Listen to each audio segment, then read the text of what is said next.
Assalamualaikum warahmatullahi wabarakatuh. Bertemu lagi bersama saya. Ada nama asli itu Ahmad Rifa, tetapi kalau di Bungkala itu disebutnya Bolu. Mungkin singkatan dari kotak lumpan. Yang nggak tahu dari mana itu referensinya sehingga saya sebutkan Bolu. Dan mungkin alhamdulillah kita semua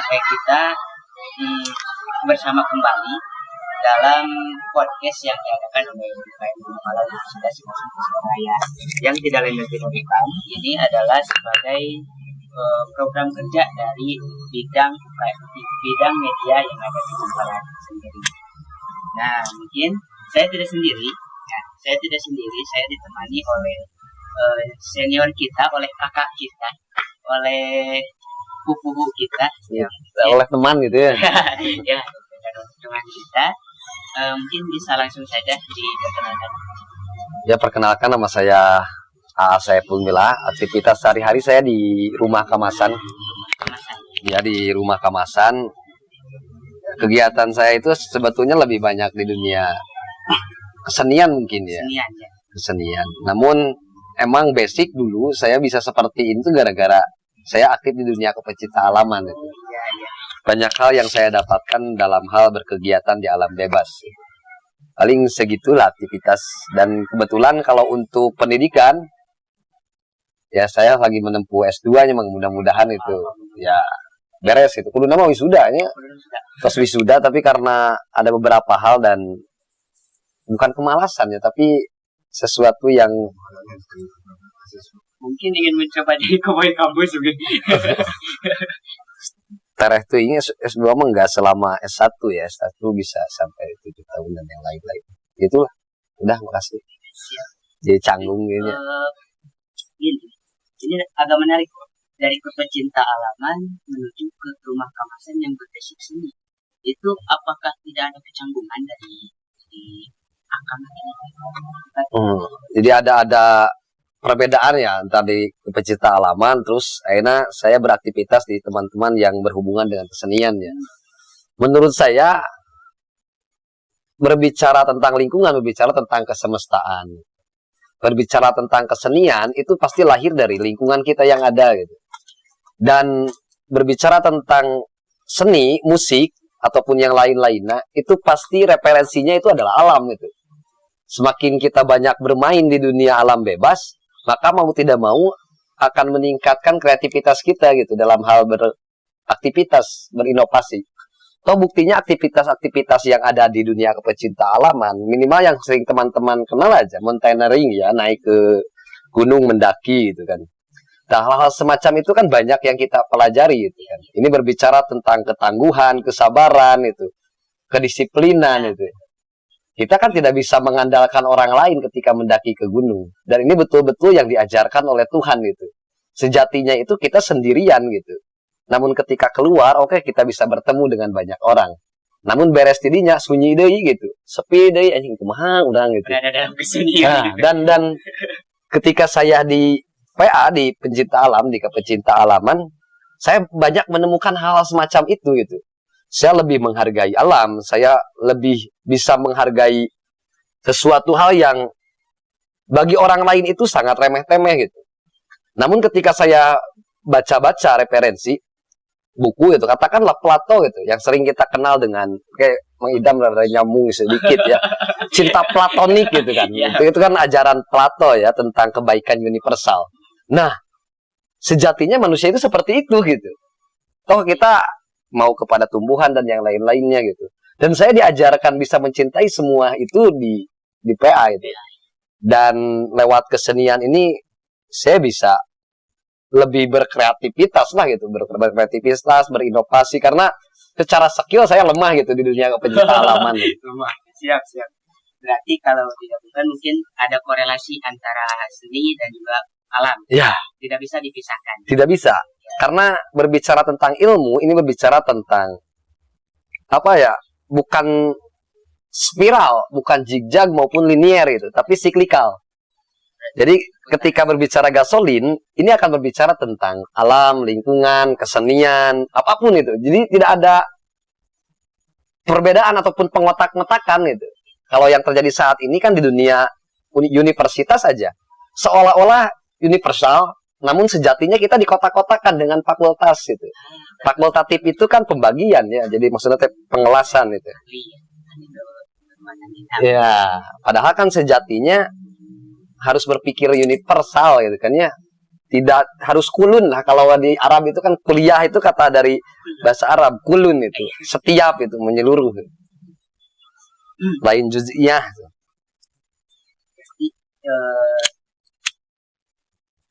Biasalah ya kita kalau dari basicnya awal dari pecinta alam terus kita masuk ke sini gak ada yang lain kan semua saling berhubungan. Iya.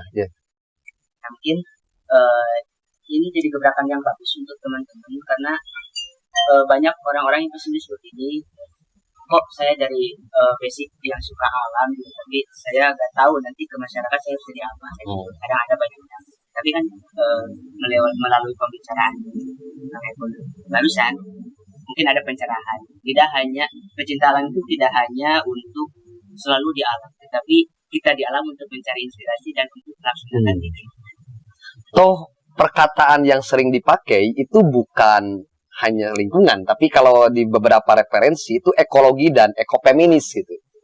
Jadi ekologi itu bukan hanya berbicara tentang tumbuhan saja, tapi satu kesatuan gitu antara manusia, alamnya, hewannya, dan yang lainnya. Ekofeminis ini sifatnya itu adalah keibuan, sifatnya itu kepengasuhan, awewe lah gitu, feminis banget lah gitu. Mother, jadi ini sekilas tentang kepecintaan, namun yang akan kita angkat, yang akan kita ini mungkin tidak lebih kepecintaan, tapi lebih ke dalam organisasinya.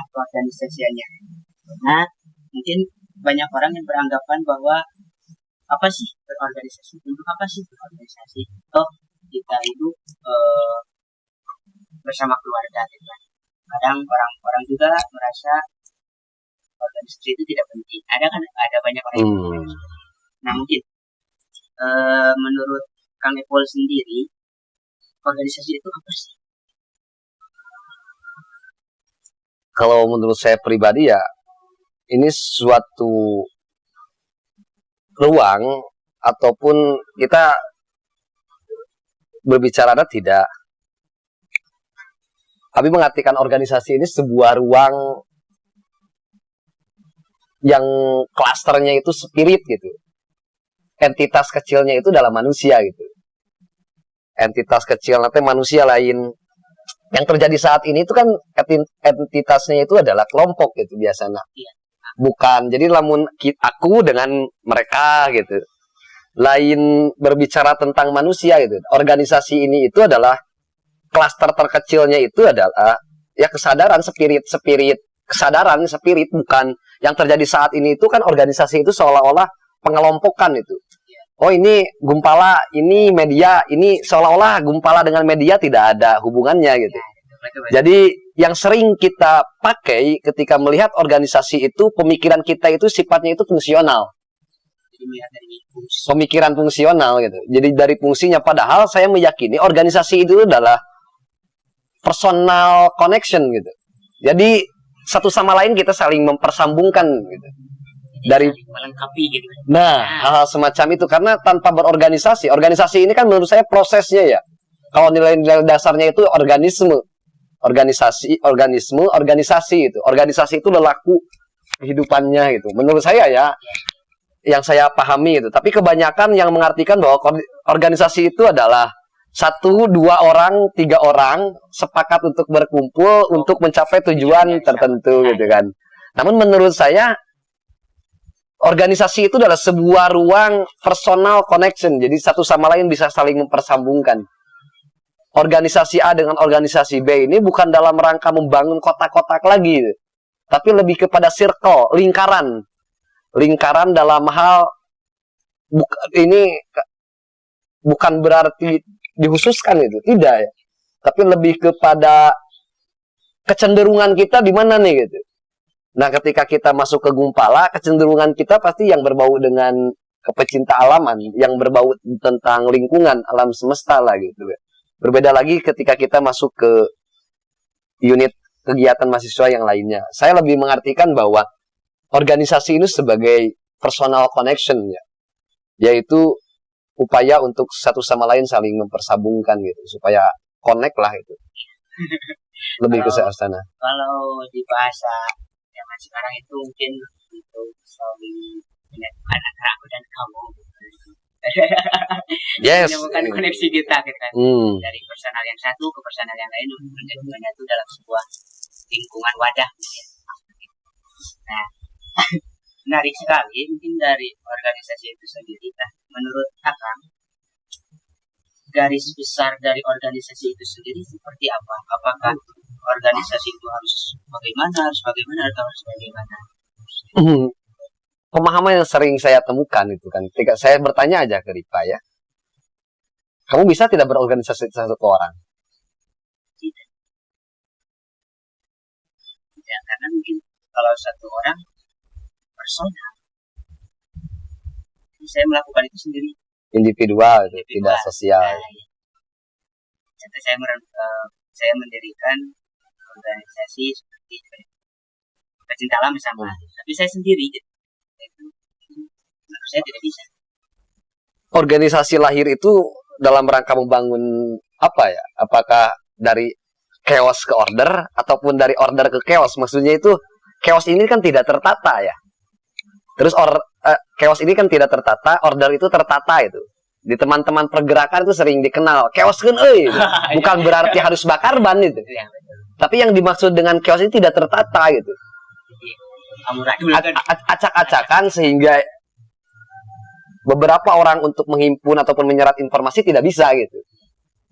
Nah, ya organisasi menurut saya itu dalam rangka untuk membuat orang-orang itu order gitu. Membuat suatu tatanan menjadi tertata gitu. Suatu kawasan menjadi lebih indah. Layaknya gini, apa yang membedakan antara kebun dengan taman gitu. Terus hutan gitu. Nah, organisasi ini itu karena harus kita ciptakan, harus kita bangun, harus kita upayakan, maka saya lebih memandangnya itu organisasi itu layaknya taman itu. Taman itu indah, namun belum tentu produktif gitu, bisa menghasilkan sesuatu. Toh buktinya ketika kita masuk organisasi kan ada orang yang kebingungan itu. Apa sih manfaatnya kita berorganisasi gitu? Karena berbicara taman nih, yang kita dapatkan itu material, apakah imaterial? Sesuatu hal yang sifatnya langsung, apakah sesuatu hal yang sifatnya itu tidak nampak? Maksudnya gini nih, ada kesadaran pikiran ataupun kesadaran tindakan yang kelihatan itu, walaupun nanti ujung-ujungnya tetap menuju ke kesadaran tindakan itu. Kesadaran pikirannya gini, ketika saya melihat taman, apa yang kamu rasakan? Indah, nyaman, menyejukkan itu, dan yang lain-lainnya. Tapi kita secara material, secara bentukan, sok tingalikeun, sok buktikeun indah teh kumaha sih gitu, temongkeun ke saya gitu. Sehingga saya bisa tahu bahwa berorganisasi itu indah gitu. Berorganisasi itu menyenangkan dan nyaman gitu. Kan sulit dibuktikan itu karena ini sifatnya itu imaterial. Kalau saya meyakini ini transenden ya. Ini hubungan kita itu dengan Tuhan itu. Kegembiraan seperti. Jadi berorganisasi itu menurut saya bisa ketika kita bersatu orang. Bisa. Karena tangan, kaki, hidung, mulut, dan yang lain-lainnya, kalau nggak percaya, coba kamu tengok ke belakang kamu itu mampu apa tidak? Tidak. Ada limitasi itu. Terus bahkan gini, kita coba apa yang kamu inginkan, apakah sesuai dengan tindakan yang kita lakukan? Ini bisa jadi sesuai. Dan sulit ya untuk menyesuaikan ketepatan itu gitu. Ya. Itu layaknya di organisasi pun sama gitu. Harapan kita itu kan begitu banyak gitu, bahwa ketika orang masuk berorganisasi A, B, C, D, E, G, kenyataannya kok jadi B gitu, kok jadi C dan yang lain-lainnya. Itu adalah sebuah proses dari kesadaran pikiran menuju kesadaran tindakan, dan organisasi ini itu adalah ruang untuk mempersempit jurang antara kesadaran pikiran dengan kesadaran tindakan itu. Siapa ngomong hungkul, hayu urang bebarengan gawe gitu. Bukan berarti orang yang banyak bicara itu jelek, tidak. Nah, ini asik ya, saya pemikiran bahwa ada ada pemahaman bahwa kita itu harus melihat dari prinsip dasarnya dulu gitu. Itu apa ya, pemahaman siapa itu saya lupa ya. Nah, sejauh mana kita memahami tentang diri kita sendiri dulu gitu. Jadi tidak akan ada orang yang tidak penting gitu dalam hal berorganisasi. Saya mah tuh bisa naon di organisasi teh moal. ketika dia mengetahui potensinya masing-masing gitu. Jadi lamun semua orang itu menurut saya penting gitu ketika dia mengetahui potensinya masing-masing. Dan di mountaineering itu ada yang disebut dengan survival. Survival emangnya. Survival itu dalam rangka itu gitu. Dia harus mengetahui dirinya sendiri gitu. Dia harus mengetahui potensi dirinya sehingga dia mampu apa yang dia akan lakukan gitu. Ketika dalam keadaan genting seperti itu gitu. Dia akan, bukan berarti dia tidak akan berlebihan dalam hal ketakutan. Dia tidak akan berlebihan dalam hal memikirkan sesuatu, bahasa gaya-gaya nama overthinking terus kayak apa ya, hal-hal semacam itulah. Tapi nikmat dah berorganisasi, itu sangat menyenangkan. Yes, karena saya meyakini bahwa manusia itu semua memiliki fadilah ya. Ya, memiliki kelebihan, keutamaan, kemuliaan tersendiri gitu. Kita tidak bisa memilih antara pohon cabai dengan pohon kelapa gitu. Terus semuanya punya kelebihannya masing-masing gitu kan. Kelapa dengan manisnya, cabai dengan pedasnya gitu kan. Hal semacam itu, dan ini sangat menarik gitu. Begitupun di organisasi gitu. Jadi kalau organisasi hanya sebatas ruang untuk mengelompokkan dan menghantam orang, itu yang patut dipertanyakan. Toh buktinya organisasi ini itu sebuah ajang untuk kegembiraan kok. Kata siapa beban dalam hal berorganisasi itu? Membuat kita bahagia ya. Berorganisasi. Namun ketika organisasi dipahami sebagai being, baru being ini tuh adalah, ya menurut saya adalah, jadi organisasi adalah A gitu. Itu pasti akan sering berbenturan. Oh, saya mah teresep foto di UKM Gumpala mah lain UKM media sehingga ulah moto gitu. Karena Gumpala adalah mahasiswa yang senang berkegiatan di alam bebas gitu. Tapi kalau menjadi gitu, becoming gitu. Nah, yang harus kita pahami itu seperti itu gitu. Menjadi ini gitu. Kalau kita ya sering, di rumah Kamasan itu karena ada sebuah lingkaran, bukan pengajian ya. Kita itu selalu berusaha bagaimana caranya memuhammadkan diri kita gitu. Walaupun begitu ini ya, tapi kita berupaya untuk menjadi Muhammad gitu. Bagaimana caranya ya? Ada yang disebut dengan konsep jalan kenabian gitu. Nabi nama nggak tapi jalan kenabian ada itu. Bayangkan nih, ketika Nabi pertama kali ke Mekah, ini berbicara tentang organisasi ya. Jadi teman-teman jangan sampai merasa anjing, saya 5 tahun berorganisasi anu miluan angar we saeutik-an itu. Bahkan anu daek dawe akur duaan eta deui. Lamun gitu secara tidak langsung semangat kita itu diatur oleh semangat orang lain gitu. Jadi ketergantungan kita kepada capek. Lamun ngepel bari ngobrolkeun batur capek tidak? Kalau saya berkegiatan sambil membicarakan orang lain, bagaimana perasaan kita? Sakit loh. Hati kita bukan hati orang lain. Yang kita bicarakan, ya itu mah enjoy. Ngopi, ngerokok, galak. Ayo kumpulan. Damang, siap. Insya Allah. Hal-hal semacam itu gitu. Selama 13 tahun, Nabi Muhammad di Mekah itu, bayangkan. Cuma sekitar 250-300 orang. 13 tahun aja. Dengan, maaf ya, Nabi Muhammad yang memiliki jiwa al-amin itu sangat dipercaya, sedangkan kita yang mau mengajak orang lain untuk berkegiatan kebaikan, wah gitu, kelakuan maaf ya, kita sering kadang sampai subuh membicarakan tentang revolusi, reformasi, kebaikan, dan wah mantap. Pagi harinya kita tidur sampai duhur gitu, cuma jadi pemimpin. Jadi siapa yang ingin kita perbaiki gitu? Diri kita sendiri. Ya seharusnya itu. Tapi yang terjadi saat ini ketika kita berbicara sesuatu, kita itu bukan to be tapi to do gitu. Wah, kita itu harus menciptakan sosok pemimpin, seolah-olah berbicara. Silakan amati pembicaraan kita dalam hal berorganisasi ataupun pembicaraan kita dalam hal melingkar semacam ini gitu. Ketemu gini. Pasti yang dibicarakan itu bukan diri kita sendiri. Orang lain. Iya, betul sih. Maraneh nama gitu. Si itu mah gitu. Tidak pernah berbicara sebuah konsep tentang to be gitu, ke dalam diri itu. Lamun Gumpala pingin A, apa yang perlu kita lakukan itu? Ya, yang terjadi saat ini tidak seperti itu gitu. Jadi lebih sering melihat orang lain daripada diri kita sendiri gitu. Jadi kita lebih menginginkan orang lain yang melakukan dibanding kita sendiri. Jadi contohnya gini, kita itu ingin perubahan, namun yang melakukan perubahan bukan diri kita, tapi orang lain. Wah, kita sering mengatakan bahwa mari kita membuat sebuah kebaikan. Dan yang lain-lainnya itu. Tapi maaf ya, kita buang kuntung rokok aja sembarangan. Oke lah, ini kretek ya, tembakau gitu. Kretek. Kretek mah udah jadi pupuk. Iya. Oke, secara fungsi ini sebagai pupuk bisa jadi. Micun di mana wae dah kretek mah bisa cair dengan mudah gitulah. Buyar nate dengan mudah itu. Tapi secara etika dan estetika nyaman tuh. Nah, maka menurut saya kebenaran, kebaikan dan keindahan ini tidak bisa dipisahkan. Saya melakukan kebaikan belum tentu benar. Begitupun kebenaran belum tentu baik dalam hal melakukan. Dan indah ketika dilihat itu. Belum tentu gitu. Nah, organisasi ini itu dalam rangka menciptakan dan mengkumulatifkan, menyatukan antara kebenaran, kebaikan, dan keindahan itu. Jadi kena orang berkegiatan di alam bebas, jadi sekre aing teh kudu penuh dengan tumbuhan yang tidak jelas dan tidak beraturan itu.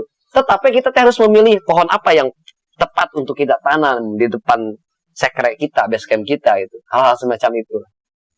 Presisi. Jadi mungkin kita harus lebih mencari diri kita sendiri dalam berorganisasi itu sendiri. Memajukan diri kita sendiri bukan untuk memajukan orang lain. Seperti itu. Yes. Nah, mungkin kalau secara gamblang organisasi itu kan seperti kelompok. Tapi kalau kata tadi kan kayak tadi personal connection. Kan banyak orang yang menganggap bahwa organisasi itu kelompok. Organisasi itu kelompok. Hewan juga bisa berkelompok. Menurut saya, hewan juga bisa berkelompok. Bahkan zebra sendiri bisa berkelompok. Nah, mungkin yang ingin saya tanyakan, ini menjadi dasar kebingungan juga. Apa sih peran manusia di dalam organisasi itu sendiri? Sehingga dapat menemukan kenikmatan organisasi. Kalau yang saya pahami ya, seorang akan menemukan kegembiraan, kenikmatan dalam hal berorganisasi ketika kita mampu memahami bahwa organisasi ini itu sebagai wasilah, sebagai jalan, bukan sebagai tujuan. Yang terjadi saat ini itu, ketika kita masuk organisasi, yang kita inginkan itu adalah eksistensi, gitu. Bukan esensi. Jadi bagaimana caranya orang lain memandang kita, bukan kita memandang orang lain gitu, sebagai pembelajaran buat diri kita itu. Tapi bagaimana caranya kita itu dikenal oleh orang lain, bagaimana caranya kita itu hebat gitu. Jadi konsepnya itu bukan pastabikul khairat, tapi yang terjadi saat ini itu pastabikul haq. Organisasi nu bener itu kieu gitu. Organisasi yang paling tepat itu seperti kita loh gitu. Padahal apa yang dia lakukan selama dalam berorganisasi itu hanya hipotesa kok. Hasil ijtihad dia sendiri gitu. Jadi kita tidak bisa mengklaim bahwa kita itu adalah yang terbaik gitu, yang paling tepat. Nah, yang terjadi saat ini itu seperti itu gitu. Sehingga dia memiliki sebuah beban gitu di nadirina bahwa organisasi orang kudu A gitu. Dalam jangka 1 tahun 2 tahun saya harus seperti B gitu organisasi kayak. Dia itu padahal kan menurut saya layaknya berkuliah, layaknya kuliah. Kuliah itu ya ketika saya berkuliah terus dapat ilmu itu bonus. Menurut saya bonus. Ilmu itu toh buktinya sebagai tanggung jawab. Bahkan ketidaktahuan ini sebagai rahmat Tuhan gitu. Jelema anu teu apal salat bacaanna ABCDFG ku Al-Fatihah unggul bisa. Nah, ketika dia punya pengetahuan terus dia tidak mengamalkan, apa sebutannya di Quran? Itu kan dolilin ya, orang yang sangat sesat, disesatkan dari lain-lainnya ya. Nah, yang terjadi saat ini itu seperti itu gitu. Padahal seharusnya saya memahami bahwa berorganisasi itu bukan berbicara tentang eksistensi, tapi berbicara tentang esensi. Bagaimana caranya? Toh buktinya, maaf ya, yang membentuk kita itu bukan lingkungan kita, tapi tadabur kita, penafsiran kita terhadap lingkungan sekitar gitu. Toh buktinya udah banyak kejadian, namun tidak jadi sebuah pembelajaran ke orang gitu. Berapa banyak penghikmahan yang kita dapatkan itu. Ayo, walaupun kita dibentuk di organisasi dengan berbagai macam gitu kan. Namun orang tidak mampu menghikmahi ya gitu-gitu aja gitu. Bahkan ketika dia melakukan kegiatan ya, udah mau itu seolah-olah tidak ada efek yang berdampak terhadap dirinya gitu. Karena dia memahami kegiatan itu hanya sebatas kewajiban, bukan sebuah kegembiraan ataupun kebutuhan bagi dirinya untuk menjadi manusia nu seutuhna gitu. Naon sih orang hirup lamun tidak beraktivitas, berkegiatan gitu. Jadi kita seperti ini tuh titah Tuhan loh. Ya, tapi kan kadang orang maaf ya potong enggak. Ada orang yang berpikir gini, banyak kegiatan capek. Nah, mungkin itu terlalu banyak kegiatan, mati aja lah. Langsung kayak gini. Ketika saya mengamati ada teman saya yang berdoa kepada Tuhan, ya Allah, semoga Allah menghilangkan masalah. Semoga Allah, secara tidak langsung, secara ilmu linguistik ya bahasa, dia itu sedang berdoa kepada Tuhan supaya dia meninggal cepat mati gitu. Karena yang mati itu yang tidak punya masalah menurut Abi.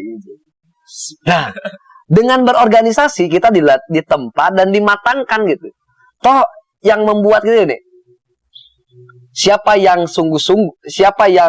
sungguh-sungguh akan ditempa dan dimatangkan. Siapa yang setengah-setengah akan dibingungkan oleh dirinya sendiri gitu. Jadi kenapa kita tidak pernah serius dalam hal berorganisasi? Karena dia itu memikirkan dirinya sendiri dan kebingungan gitu. Jadi setengah-setengah dalam hal berorganisasi menurut Abi. Ya teh nanaonan sih aya manfaatna gitu. Tapi kalau dia bersungguh-sungguh dalam hal berorganisasi, saya yakin dia akan tertempa dan akan matang dengan sendirinya gitu. Toh seperti tumbuhan gitu. Ini asik lah. Lamun ada di teman kita di organisasi yang awalnya aktif terus dia menghilang, kita akan selalu marah gitu. Bahkan anjing keluarkan gitu. Oh, maaf ya anjing.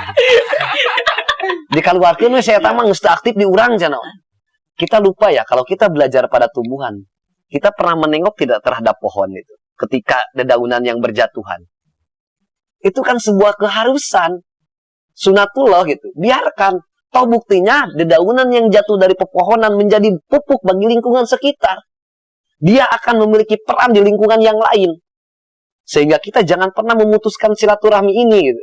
Karena tidak menutup kemungkinan dia yang awalnya aktif di kita dan dia memiliki peran yang lebih di ruang yang lain, dia memiliki kelebihan itu. Sehingga kita bisa mempersambungkan itu. Contohnya ada si A lah. Dia asalnya aktif, terus lama-kelamaan dia tidak aktif. Dan aktif di unit lain ataupun di lingkaran yang lain gitu. Dan dia menjadi ketua, contohnya misal. Apa yang bisa kita lakukan kebermanfaatan? Banyak sekali. Kita bisa kolaborasi dengan sangat mudah tanpa perlu ada narasi yang dibangun gitu. Langsung ujung-ujung, ayo bebarengan dan yang lainnya. Yang terjadi saat ini itu seperti itu, bahwa lamun aktif keluarkan, lamun teu milu deui pandang buruk lah gitu kan. Jadi menurut saya berorganisasi itu mempersaudarakan diri dengan orang yang bukan saudara ya. Namun gitu mah ini gonta-ganti organisasi, gonta-ganti dulur gitu ya. Yang awalnya dulurna si ini karena geus kaluar jadi itu jadi dulur gitu. Capek menurut Abi ya. Ya berorganisasi itu apa sih yang jadi beban itu? Sih menurut Abi. Toh buktinya dalam hal kehidupan sehari-hari kita berorganisasi. Apa yang tidak berorganisasi naon sih gitu. Namun kita selalu memikirkan orang lain gitu. Kan ada pertama itu kan lingkar, ada lingkar pengaruh, lingkar peduli, lingkar perhatian gitu. Nah, kita itu tidak mampu memahami hal demikian gitu. Gini, Ripa bagi saya ini lingkar pengaruh, lingkar peduli, lingkar perhatian. Ripa harus menjadi sosok yang bisa membuat perubahan di kampus itu. Cek saya gitu. Saya akan cetak dia gitu, akan saya bentuk. Pak, kamu sering baca buku ini. Pola gerakan yang dibangun adalah seperti hal. Bisa tidak saya? Bisa saya merubah Ripa? Tergantung saya kalau saya mau. Berarti secara tidak langsung bahwa Ripa itu bukan di lingkar pengaruh Abi gitu. Hanya sebagai lingkar peduli lah. Saya peduli ke Ripa sehingga saya harus A, B, C, D, F gitu. Jadi tidak perlu memikirkan sampai ke tahap lingkar pengaruh gitu. Yang mampu berpengaruh itu ya diri saya sendiri gitu. Seperti ini, saya naik motor. Dia itu ada dalam lingkar pengaruh. Belok ke kiri, belok. Belok ke kanan, kanan. Lingkar peduli itu ada nggak bonceng. Penumpang. Nah, orang pengendara yang ada di samping saya itu lingkar perhatian. Ini saya tak karunya lamun nabrak, lamun ngalabrak lampu merah itu. A B C D F G gitu. Itu hanya sebatas perhatian kita itu. Orang yang jadi penumpang hanya dalam lingkar peduli gitu. Kayak kade ulah tarik-tarik ting kan nyupiran deh. Belokna kade gitu jadi. Nah, yang di lingkar pengaruh yang mampu mempengaruhi ini belok ke kiri dan belok ke kanan ya diri kita sendiri. Berarti pengaruhnya tetap dari diri kita, peduli dari orang lain dan ke orang lain dan juga perhatian terhadap sesuatu hal yang sifatnya inilah supaya kita tidak terbebani gitu. Yang terjadi saat ini itu kan memikirkan orang lain, anjing si eta kudu jadi A gitu. Padahal malah nanti gitu. Jadi dia itu bagaimana caranya mempengaruhi orang lain, merubah orang lain. Saya suka lucu gitu kan. Anjing siapa kita gitu. Erek ngarobah manehna gara-gara asup organisasi ke urang. Tuh kita berorganisasi itu dalam hal berproses bersama, tumbuh bersama gitu. Toh buktinya lamun aya anu diunggulkan ya emergensi itu pasti bakal gitu. Akhirnya saya ngariung 5an. Ieu ngobrolkeun mancing, ieu ngobrolkeun pasti akan ada yang menonjol dari satu orang ini gitu. Terus dia dijadikan sebagai pimpinan bagi kita dan itu alami gitu. Dengan sendirinya. Nah, yang terjadi saat ini itu perebutan gitu. Perebutan kekuasaan anjing. Dan itu yang membuat keruh. Makanya tidak sedikit organisasi di dalamnya itu lebih kepada cari laba gitu. Bukan membangun organisasi ini menjadi sebuah ruang yang begitu menggembirakan. Hal-hal semacam itulah pokoknya. Tipa. Bisa membuat negara di atas negara. Saya lebih kepada membangun negeri ya. Membangun negeri tidak negara. Negara itu kan padatan, kalau negeri ini cairan. Makanya kata-katanya negeri gitu kan. Kalau negara itu udah jadi padat, memadat, udah rigid gitu, Bang. Kalau negeri itu kan cairan di dalam diri gitu kan.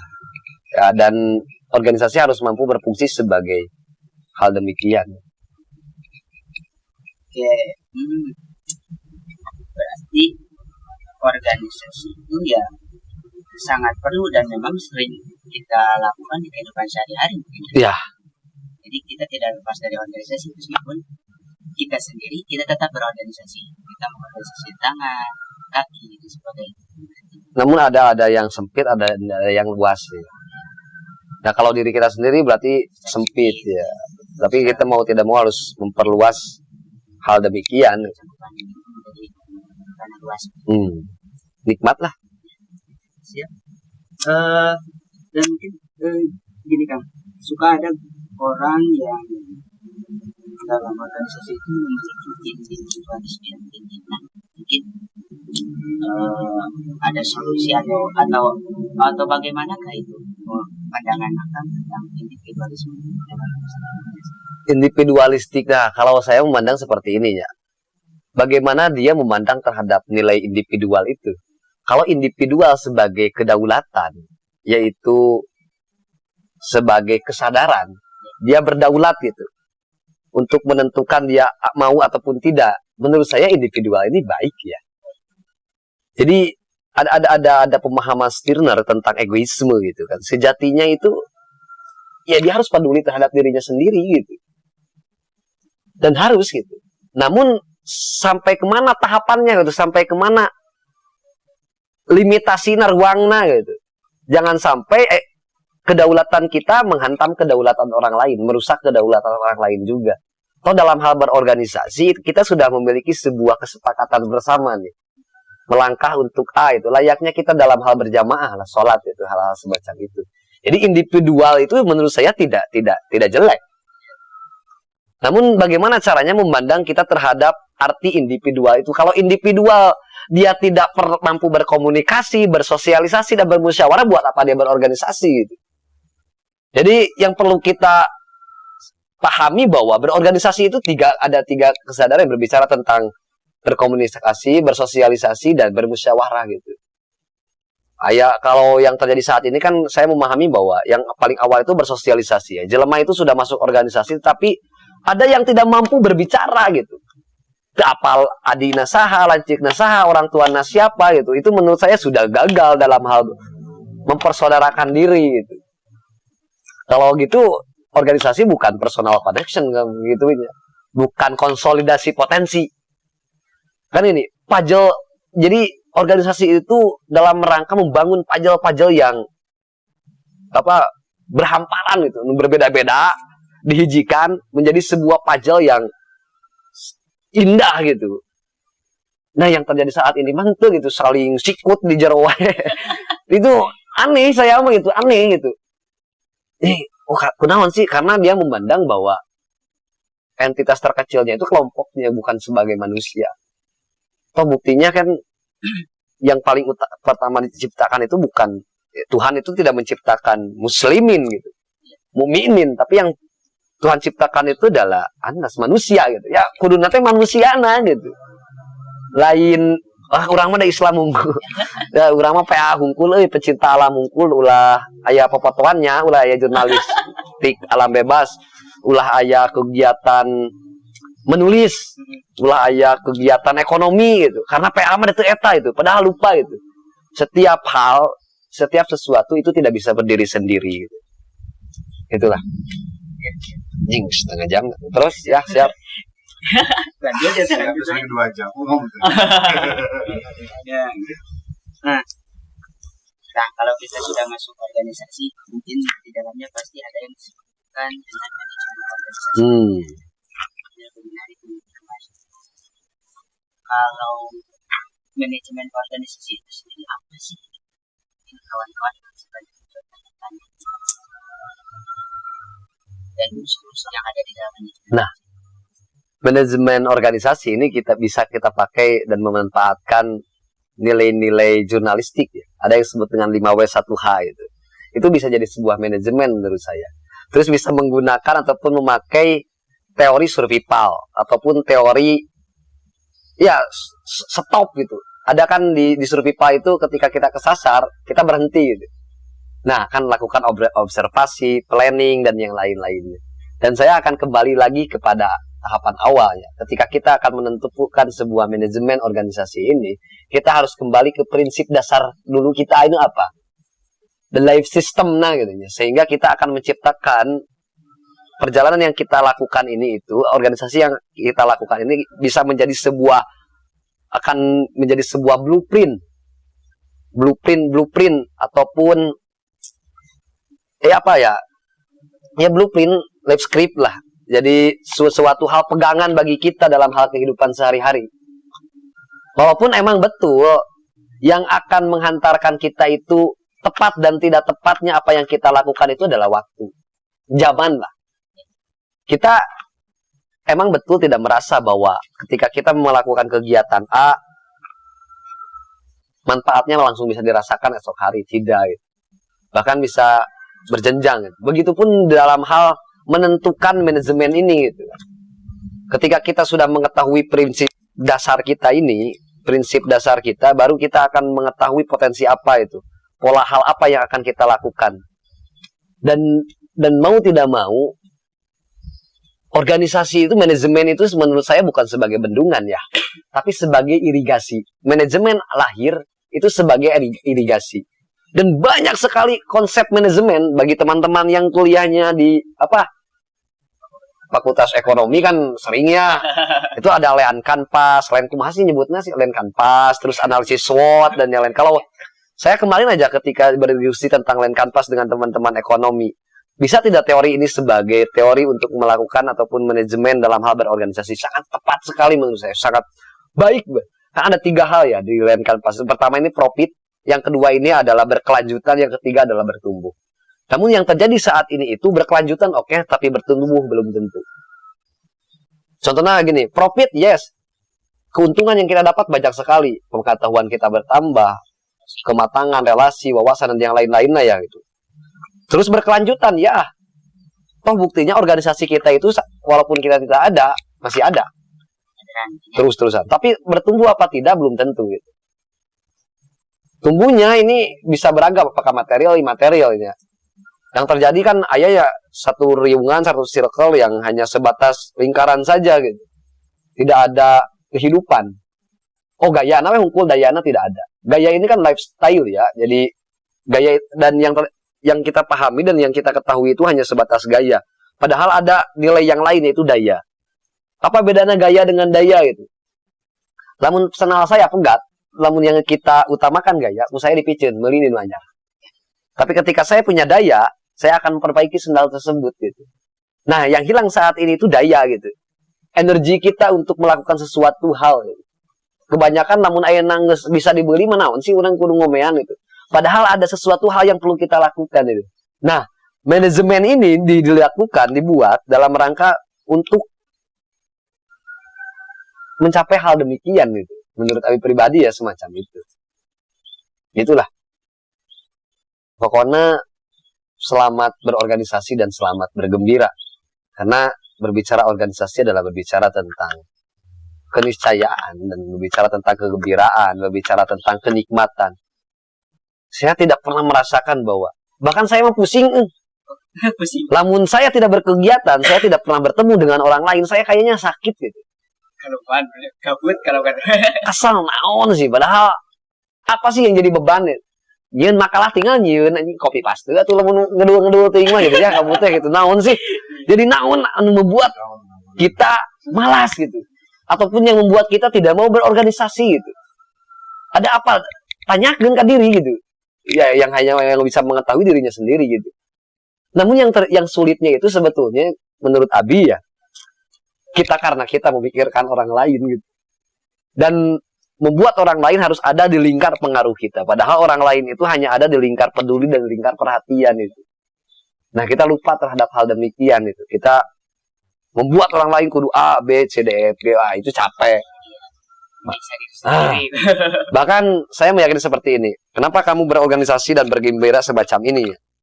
Kalau dulu ketika saya pertama kali berkegiatan, oke, yang saya pakai itu adalah babung amalah ya. Untuk bersosialisasi, berkomunikasi dengan sesama makhluk Tuhan lah gitu ya. Khususnya manusia.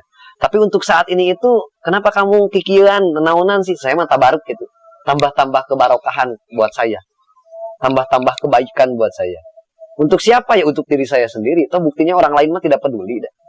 Bahwa saya untuk akan menjadi A, menjadi B, menjadi C, dan yang lain-lain. Namun setidaknya, apa yang kita lakukan dalam hal berorganisasi, lamun sukses, itu bisa, lamun berhasil, itu bisa jadi sebuah percontohan bagi orang lain. Namun gagal, itu jadi sebuah pembelajaran juga bagi diri kita dan orang lain gitu. Enak gitu. Jadi gak ada ruginya. Lamun ayeuna urang salah, saya akan mengetahui tentang kebenaran gitu. Mau ujuk-ujuk bener jelema gitu. Ayah gitu cenah manusia langsung bener gitu. Saya nggak tahu. Kalau kata teman saya, kita gak akan tahu benar kalau kita tidak merasakan susah. Tapi bukan berarti gininya. Salah ulah. Jadi kan itu menjadi sebuah guyonan juga ya di teman-teman. Oh berarti orang mau yang asup surga kalau jadi pelacur heula euy. Kayak mereka cai gitu. Bukan berarti harus seperti itu gitu. Ya, kadang anu gitu. Karena eta ini enggak gitu. Jadi ada poin, ada nilai gitu yang kita ambil, bukan lelakuna gitu. Toh buktina jelema teu jadi nih. Ada tidak sakit yang bukan penyakit?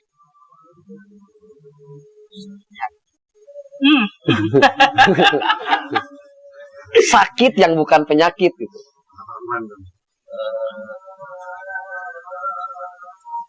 Sakit yang bukan penyakit.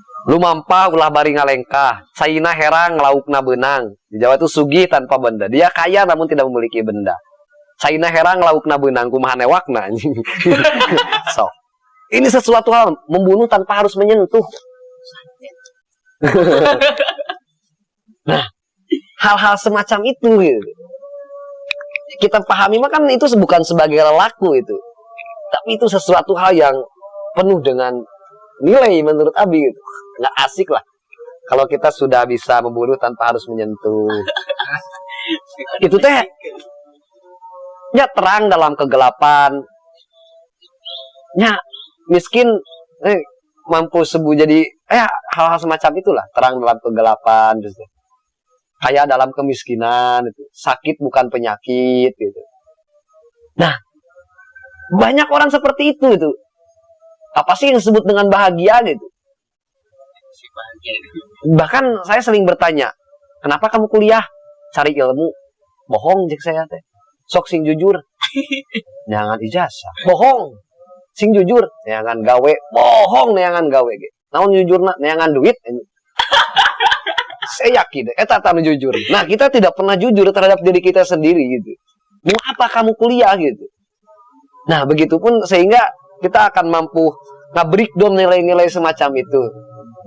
Nilai-nilai ya asik lah China herang ngalaukna beunang gitu kan, sugih tanpa bendo, terus teh sakit bukan sebagai penyakit. Bahkan jadi sebuah kegembiraan menurut Abinya. Katakan barusan kata Ripa sakit hati gitu. Itu saya mah tanda tanya kene gitu ya. Kok bisa sakit ya dia gitu. Gara-gara hal sepele dia. Dia ditolak ku awewe terus dia sakit hati itu. Itu mantap. Padahal itu sebuah kegembiraan gitu. Ketika kita saya nembak sekali. Ya kunaon teh kadua kalina gitu. 3 kali 4 kali nepikeun ka 1000, nepikeun ka giungeun. Tuh ada yang disebut dengan momentum gitu. Ini nih. Kekuatan. Yang awalnya kita itu hanya mengandalkan sebuah kekuatan dalam hal berorganisasi maupun dalam hal berkegiatan. Padahal lupa, kekuatan ini itu bisa dilemahkan oleh apa? Oleh kepintaran, kecerdasan kita. Maka oke lah, saya mah secara kekuatan saya, secara fisik saya tidak mumpuni kaset itu anjing. Contohnya gitu ya. Loba duit itu gitu. Apa yang perlu kita lakukan? Kecerdasan kita, kepintaran kita gitu.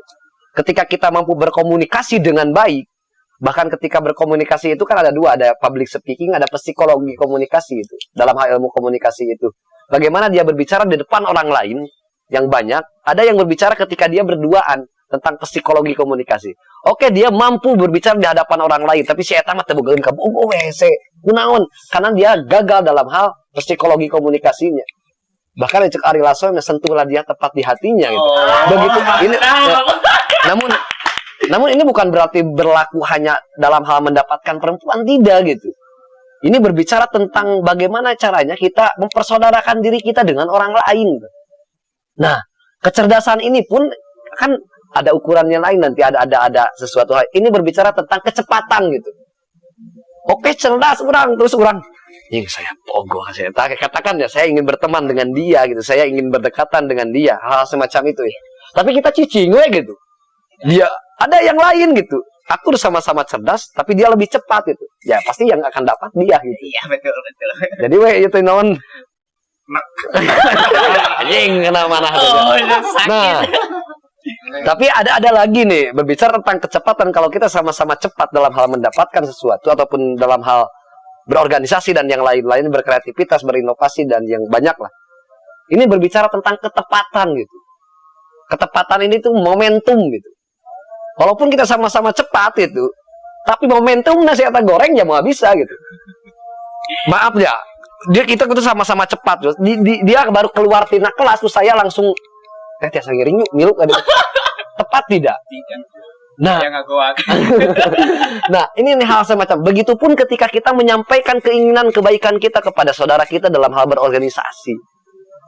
Bukan berarti teman-teman kita menentang kebaikan yang akan kita lakukan, tapi komunikasi kita yang kurang tepat gitu. Kita tidak pernah menyentuh hatinya gitu. Coba ketika apa yang kita lakukan sentuh dia lewat hatinya gitunya, lewat ya hati susah sih perasaan mah gitu. Saya toh buktinya Ripa pun sama. Memiliki pola komunikasi yang berbeda, bahkan gini ya, komunikasi Ripa dengan saya itu akan berbeda. Komunikasi Ripa dengan Aja, komunikasi Ripa dengan sosok perempuan itu berbeda-beda. Dan saya akan mengetahui karakter teman-teman itu ketika saya diajak main kumanehna ketemu dengan pacarnya gitu. Saya akan mengetahui, oh dia ini nih talbisnya gitu, talbis iblis Nadia gitu. Talbis itu kan bagus itu, asik lah. Itulah semacam itu gitu. Siap. Dan pola komunikasi bisa teman-teman pelajari lewat Quran surat Al-Fatihah. Menurut saya Al-Fatihah itu kan pembuka ya. Dan bagi saya Al-Fatihah mampu menjadi salah satu pembuka kita dalam berbagai wacana, berbagai kehidupan, berbagai nuansa apapun itu. dan saya sangat mengagumi hal demikian. Itu asik lah, nikmat, dan organisasi banyak mengajarkan saya beragam hal, dan terima kasih lewat organisasi kan saya bisa ketemu dengan teman-teman semua. Itu nikmat. Ya, mungkin itu yang dapat kita bincangkan hari ini. Cukup banyak ilmu yang kita dapat dan dapat saya selamat. Masya Allah, nikmat lah, nikmat. Alhamdulillah ya Allah. Mungkin ini ya, dari silaturahmi itu, dengan silaturahmi kita mendapatkan rezeki, bukan hanya tentang rezeki dari dari rezeki uang ataupun sebagainya, tetapi dari rezeki ilmu itu juga rezeki. Ya, ya. Mungkin buat teman-teman kita temukan dalam proses harus menjadi candu dan organisasi. Ya. Mungkin Nikmat. terima kasih Kang Epul yang setia menemani saya hari ini dalam podcast lagi dengan tema kenikmatan organisasi. Banyak ilmu yang sudah kita bahas yang dapat kita serap. Mudah-mudahan Epul selalu ada dalam lingkungan Allah Subhanahu wa Ta'ala. Amin, amin, mudah-mudahan. Mungkin ada closing statement buat